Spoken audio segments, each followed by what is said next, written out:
बात करेंगे चुनाव की।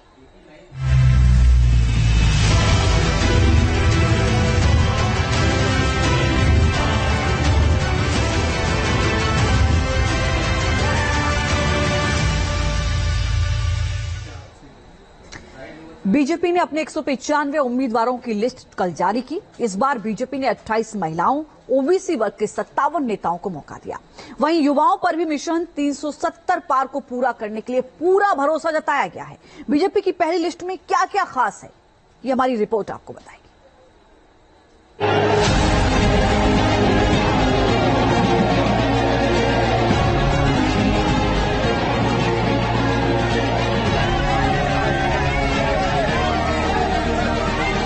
2024 के लोकसभा चुनाव में बीजेपी ने जहां 370 प्लस सीटें जीतने का लक्ष्य रखा है, वहीं एनडीए के लिए टारगेट 400 पार का है। इसी मिशन के तहत बीजेपी ने चुनावी शंखनाद फूंकते हुए 16 राज्य और 2 केंद्र शासित प्रदेशों की 195 सीटों के उम्मीदवार तय कर दिए हैं।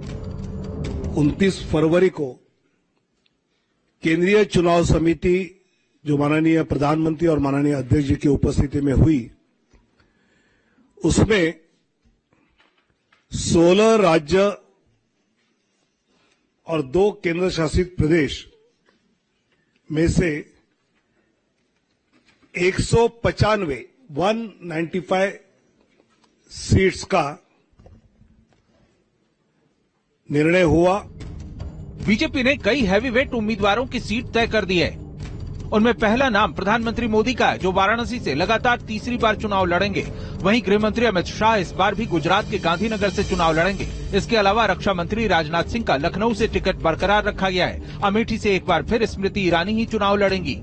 मोदी जी का काम और काम के आधार पर जनता के बीच उनका आधार दिख रहा है। मुझे इस बात की प्रसन्नता है कि आज पूरी लोकसभा चुनाव के 195 माननीय सांसदों की सीट का अनाउंस किया गया है और इस सीट के माध्यम से संकेत हो गया है कि हम अपने सशक्त जनता के बीच लोकप्रिय उम्मीदवारों को लेकर के जा रहे हैं।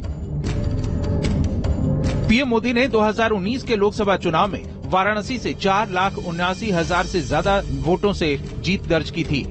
हालांकि कांग्रेस का दावा है कि वाराणसी उनकी परंपरागत सीट है।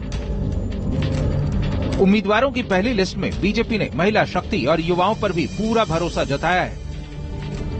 195 उम्मीदवारों की लिस्ट में 28 महिलाएं हैं। 2019 में 53 महिलाएं बीजेपी के टिकट पर लोकसभा चुनाव में उतरी थीं, जबकि 50 वर्ष से कम उम्र के 47 उम्मीदवारों को टिकट दिया गया है। उम्मीदवारों की पहली लिस्ट में 34 केंद्रीय और राज्य मंत्री, 1 लोकसभा अध्यक्ष और 2 पूर्व सीएम के नाम भी शामिल हैं। हम सब राष्ट्रीय पुनर्निर्माण के मिशन के कार्यकर्ता हैं। पार्टी ने हम जैसे कार्यकर्ताओं को चुनाव लड़ाने का फैसला किया है। राष्ट्रीय पुनर्निर्माण के मिशन में गिलहरी की तरह योगदान देने का अवसर पार्टी ने दिया है। फिर एक बार सेवा का सौभाग्य मिला है।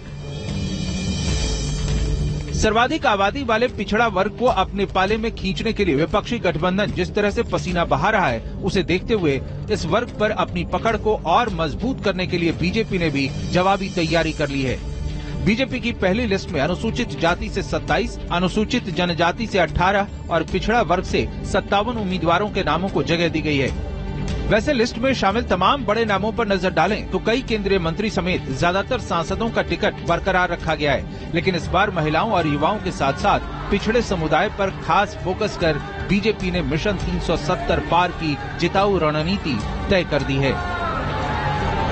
Team news nation.